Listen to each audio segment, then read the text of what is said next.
Good evening and welcome to Modern Mystic Radio. You are listening to Ask One Radio, the world's #1 psychic radio network. Now, let me just introduce myself briefly. My name is Sarah. I work in a variety of different ways. I'm psychic, have been since childhood, and I've been working professionally as a psychic for 27 years now. And I do like to work with different tools. And I'm going to let you into, I'm going to give you a bit of a window into my world today. So I'm going to talk about how I work, how I experience my psychic energy, how I experience my psychic gift, to give you a little bit more insight into not only me, my journey, my story so far, but also into how a reading works, how a reading functions, because there's a lot more that goes into it than you first realise. You know, yes, I do use tools. So I've got some of my tools here. I'm just going to show you very quickly. I'm just holding up the Psy cards here. It's my favourite deck of all time. This is my first ever deck that I ever had. So this particular pack is 27 years old, and it's seen virtually every single reading that I've ever done in my life, which is, you know, I have to say, thousands. You can find me on Psychic Today, which is a UK TV channel. Also, I have my own private practice in the UK as well. So I do this absolutely full time. I live and breathe it. I do nothing else apart from readings, really. I also teach, but readings, I have to say, is my #1 main line of work. Right, so let's go back to the beginning. When I first discovered my psychic ability, I was probably around 7 or 8, and how I used to experience it is what they would call, you know, psychic sight, clairvoyance, being able to physically see spirit. Now, I used to be woken up every single night as a child and see, not hear or be able to communicate or anything like that, but I used to see spirit, hundreds of them, all different ones, one after the other, and they all used to come in and literally zoom past my field of vision, one after the other, sort of one in one side and then another one through the other side, and that's how I used to experience it. Obviously, I didn't know what to do at such a tender age. I didn't know, you know, I didn't know whether it was, you know, the nightmare or what have you, even though I was wide awake. And what I found is that even though I'd try and shut it off, I would, you know, leave the light on. I'd get my parents to leave the hall light on so I wouldn't see these things, because it's always during the dark that I would see these images. Lo and behold, I mean, eventually, you know, I had this for about a year, maybe 2 years, and then it dissipated, it disappeared. Now, during my teens, again, I would have various psychic experiences, and I became aware of one of my spiritual guides, and his name was Marcus, and he used to talk to me regularly, all sorts about all sorts of different things that were concerning me as a child, and really give me guidance going forwards. And this is where I started really getting into finding out a little bit more about the paranormal, psychic abilities, fascinated by the whole subject. And I used to do readings with normal playing cards, and that's my introduction really into delivering readings at just 13. So I used to do that for friends and family. Then when I was 17, I went to my first psychic fair, had my first psychic reading, and I loved it, absolutely fell in love with it, and asked the lady to teach me how to read the cards. Now, she was using this pack of cards, which she gave to me. Again, these are the Psy cards. And I was expecting weeks and weeks and weeks of tuition. And she just shuffled her cards and said to me, "You can already do it, just do me a reading." And that was that. Within a month of that, I was working at psychic fairs with her, with just probably that pack of cards and maybe one other And that was the start of my journey. And since then, since the age of 17, obviously I've been working on developing my skill. Most of this, I have to admit, has been taught by my guides to me. So I haven't attended any conferences, any classes, or anything like that. So I want to tell you a little bit about how I sense and feel psychic energy around me, what happens during a reading. Now, all of us, every single one of us, are psychic by nature. You know, we have that that intuition, that gut feeling. You know, you may walk into a room and then, I don't know, have a funny vibe about somebody. That's your psychic ability kicking in. And also you can liken it to, you know, a situation where, you know, people have, you know, have said that they have sensed danger and then something happens, or, you know, they dream of something and then, you know, lo and behold, a couple of days later, it actually appears in their life. This is all natural psychic awareness. Now, I've taken that psychic awareness and I've amplified it. So I'm taking what everybody has, you, everyone, every single one of you, and I've amplified it out. So when I receive my guidance, I get it through a variety of different forms. So I work within not just one chakra point. I don't just work with my third eye, which is up here. I work with all of them, all at the same time. So there's a lot going on. So when I first tune in to a person, when I'm starting to read them, I will open up my chakra system and then I will see what I kind of pick up. Now, it will come in for me in many different formats. So sometimes it will be a physical sensation. Sometimes it will be one of my own memories that slips in and, you know, it's applicable to that person.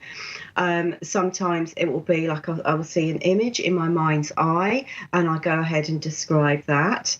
Now, when I start my reading, once I've tuned into that person, I receive almost like a dialogue of my own voice in my head. It's almost like the reading has started a couple of seconds before it actually has started, before I actually speak. And that will be my cue that everything is ready to go. Now, within a reading, the whole idea is for you to be getting to your best possible outcome. Okay, so that is my intention for each and every person that I see. So what I do is actually tune into my guides. Now, we all have spirit guides. They will help us on many different levels, and they work with me through, you know, via thought. Thought is the main form of energy that they work with. Like I said, they can also come in through physical sensations and all sorts of other different formats. Sometimes sound will come in as well. So what will happen in reading is I become your representative. Okay, so I will have a look at what's going on around you energetically, be able to assess that and link into your energy. And then what I will do is I will start asking questions in my mind to my guides to enable you to get the best possible outcome.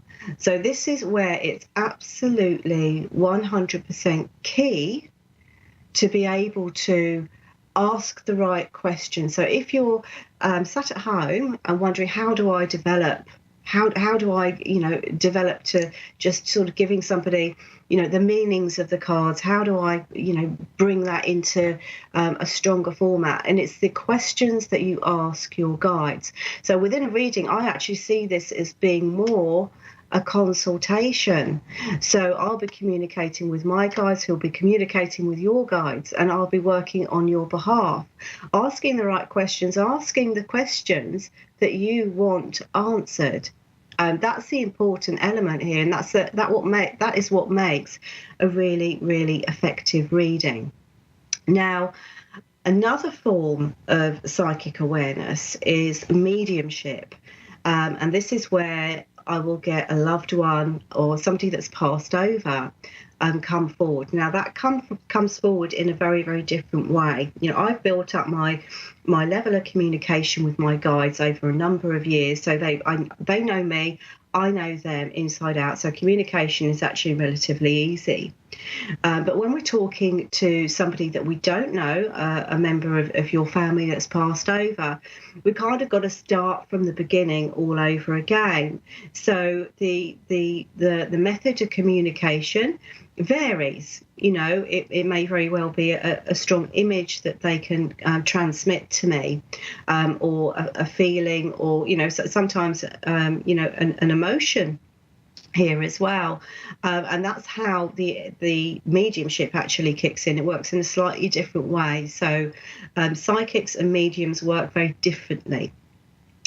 What I also find here with mediumship is that once I do get that connection and I start delivering the message that is meant for that person, it's almost like I get an electrical impulse throughout me. I start to feel like buzzy, you know, literally from head to toe.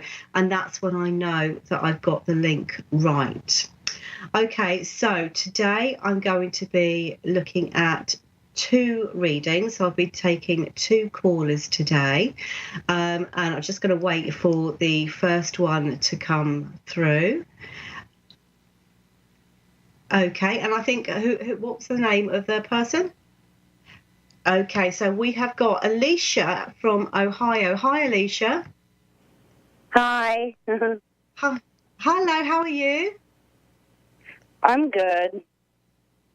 Okay, I'm going to do your reading. My name is Sarah. Right, do you have a question for me? I just basically want to know, like, is it okay if I say 2 questions, or is it just 1? Are you going to ask 2? Okay, because one of them is, I was just wanting to know if my fiance will be back this year, and my kids and all that. That's basically what I want to know. So your fiance, you want to know if he's coming back. Yeah. And you said something about your children. Yeah. I want to know if I'm getting them back, and I'm wanting to know if my fiance is coming back from Louisiana. Right, okay, thank you. I'm just going to deal out a few cards for you, and let's just see what I get with this. I'm just pulling out a few cards. I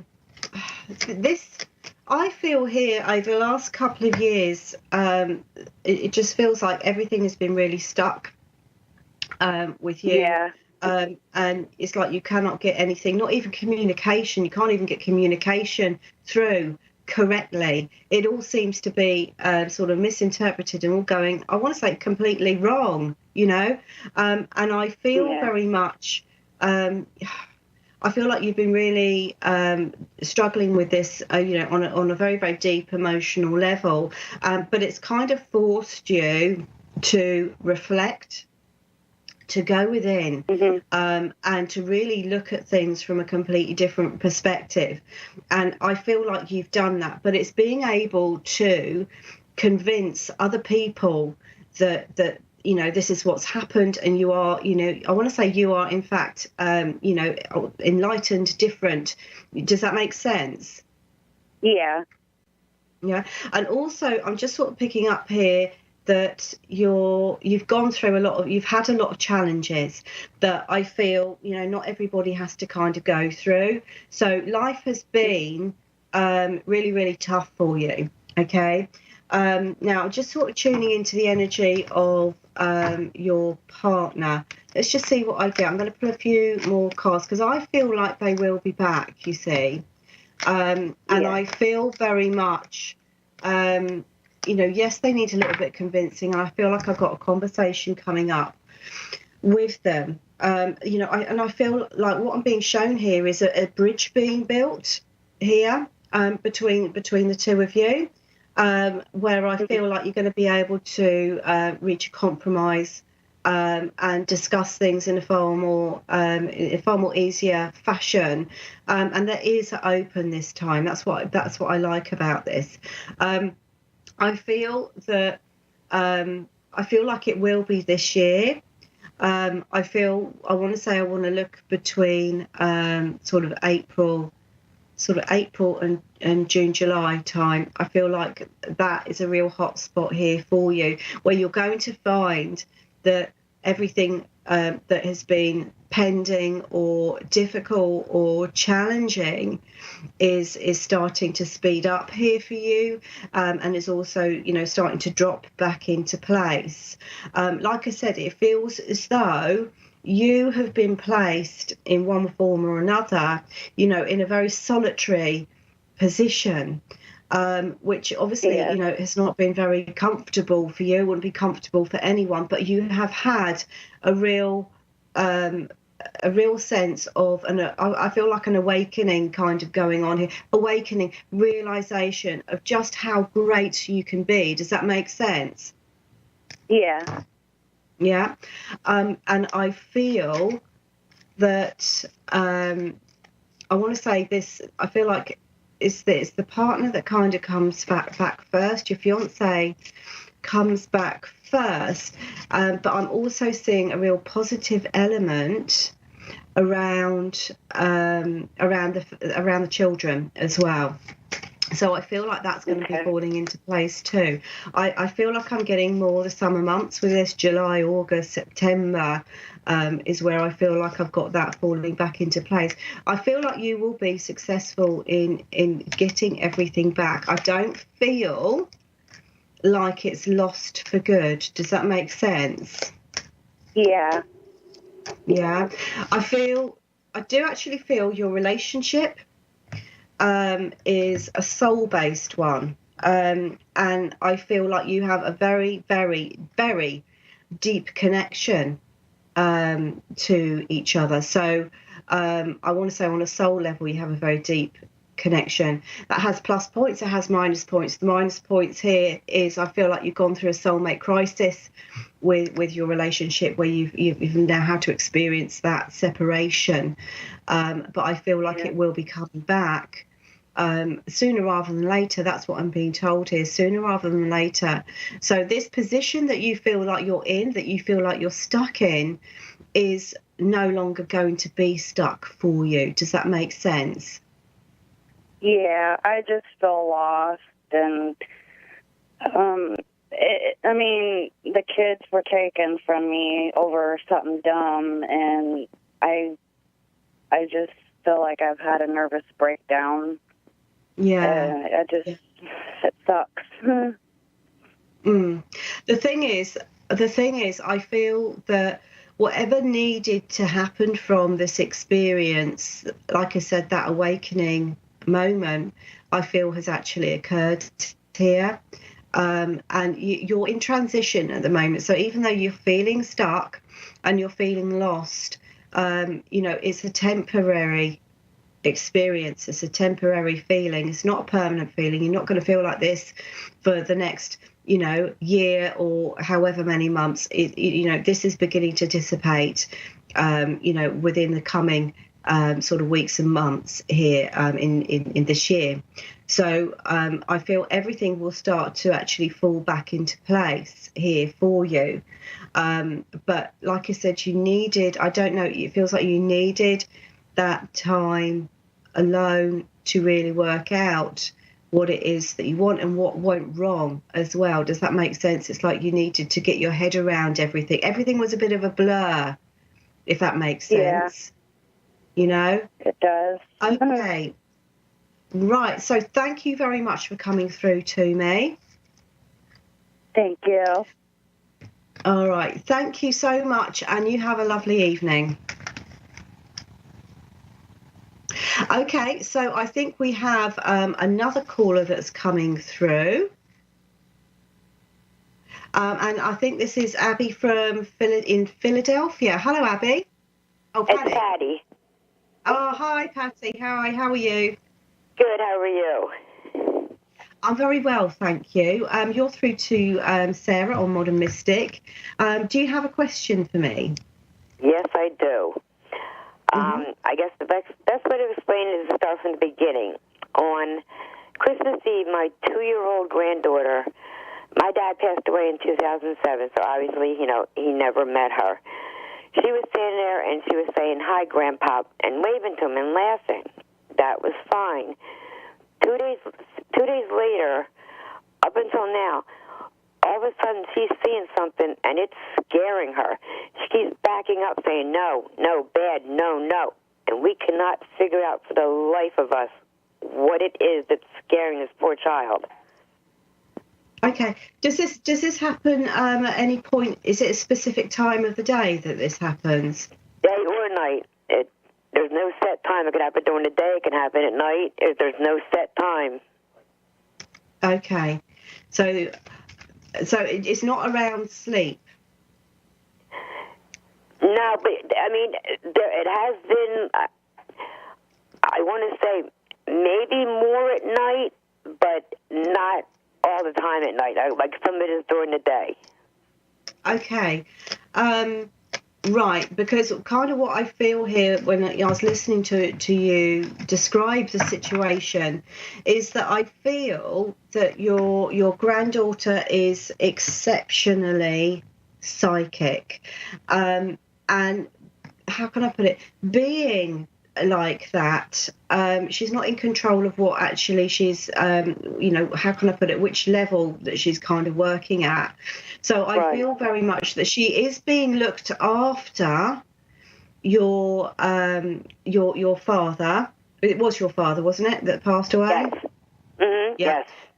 So I feel like she, that experience, that conversation that she was having with him was very, very real. And I feel like he is looking out for her. But what I also feel is that she's kind of accidentally tapping into, what's called the astral realm. And, this is a realm that we all kind of, it's if you like, it's the next dimension onwards from the third dimension that we're in now.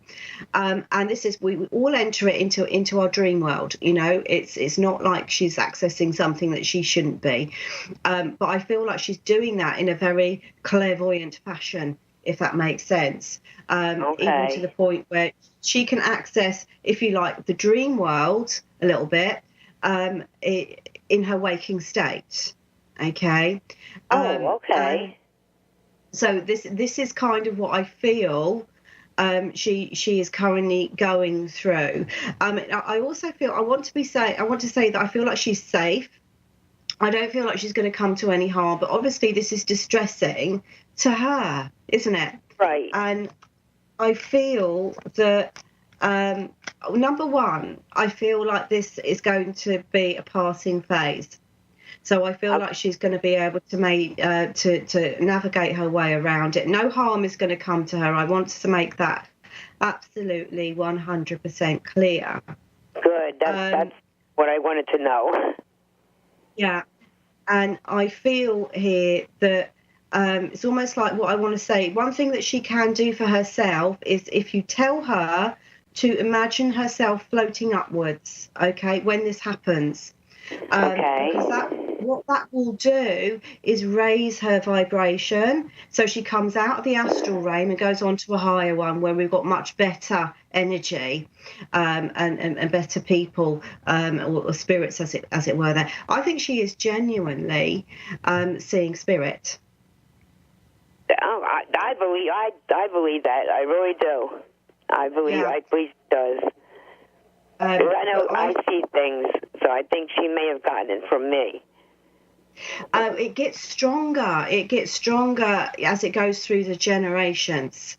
Mm-hmm. So chances are she has kind of inherited that gift from you. She may, I think, just tuning into her energy, I feel like she's going to do a lot of good in the world in the future. And that's going to be down to her very empathic kind of nature.